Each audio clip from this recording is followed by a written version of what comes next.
সুপ্রিয় দর্শক, সুপ্রিয় দেশবাসী, আপনারা দেখতে পাচ্ছেন ঝিনাইদহ সদর, ঝিনাইদহ কালীগঞ্জ মহাসড়কের পরিবেশ পরিস্থিতিটা আল্লাহর রহমতে আগের থেকে অনেকটা ভালো। সেটা আপনাদেরকে আমরা দেখাবো দুবির আলী নিউজ থেকে।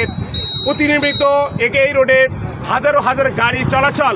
আমরা জানি যে এই রোডে প্রতিনিয়মিত গাড়ি চলে। তো আমরা আপনাদের কাছে মাননীয় ডিসি মহোদয়, মাননীয় এমপি মহোদয়, আপনাদের কাছে আমাদের একটাই রিকোয়েস্ট, 6 লাইন কবে হবে তা জানি না, আমাদেরকে 2 লাইনটা আগে করে দিন। কারণ এই রোডে প্রতিনিয়মিত দুর্ঘটনা ঘটছে।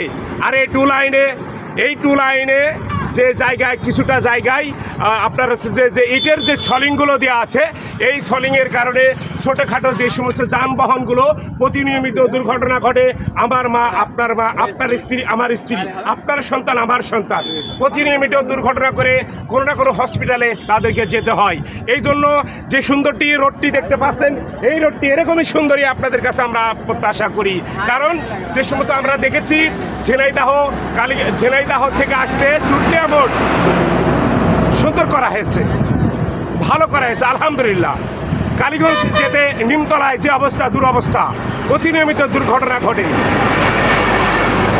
আপনাদেরকে আমরা আমতলা বাজার, বিষয়খালী, এই সমস্ত জায়গায় যে ইটের যে সলিংগুলো আছে, এই সলিংয়ে প্রতিনিয়মিত দুর্ঘটনা ঘটে।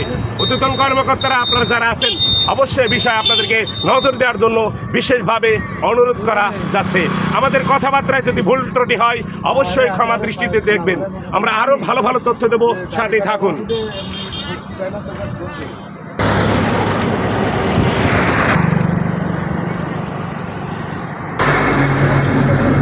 আপনার কাছে আমরা জানতে চাচ্ছি যে রোডের যে বিষয়ে কথাগুলো বললাম, এটা সঠিক কিনা? আসলে আপনি যা কথা বলেছেন এটা ঠিক। যেমন আমতলার বাজার, বিষয়খালীর বাজার যে অবস্থা, এখন বৃষ্টি বর্ষার সময় সাইডে যাওয়াও যায় না, বা গাড়ি ঘোড়া চলতে গেলে বাইসাইকেল, মোটরসাইকেল সব প্রতিনিয়ত দুর্ঘটনা ঘটছে।